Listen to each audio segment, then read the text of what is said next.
বর অনেক দিন ধরে বলছিল খিরসা বাটিসাপটা বানাতে। আমার টাইম হচ্ছিল না, তো আজ ভাবলাম বানিয়েই ফেলি। খিরসা বাটিসাপটার রেসিপি আপনাদের সঙ্গে শেয়ার করছি।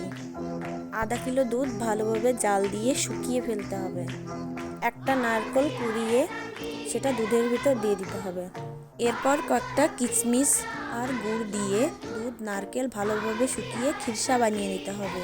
আপনারা চাইলে পুরটার ভিতর 1 চামচ ময়দা বা 1 চামচ গুঁড়ো দুধও দিতে পারেন। বাটিসাপটার খিরসা পুরটা রেডি।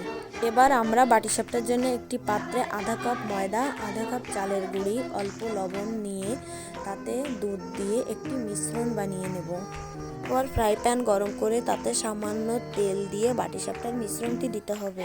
ভিতরে খিরসার পুরটা দিয়ে বাটিসাপটার শেপ দিলেই রেডি খিরসা বাটিসাপটা। খিরসা বাটিসাপটার রেসিপিটি ভালো লাগলে আমার চ্যানেলটিকে ফলো করবেন, লাইক, শেয়ার, কমেন্ট করবেন। নমস্কার বন্ধুরা, আমি সুস্মিতা। আপনারা এতক্ষণ দেখছিলেন আমার channel Sushmita lifestyle in Delhi. ধন্যবাদ সবাইকে।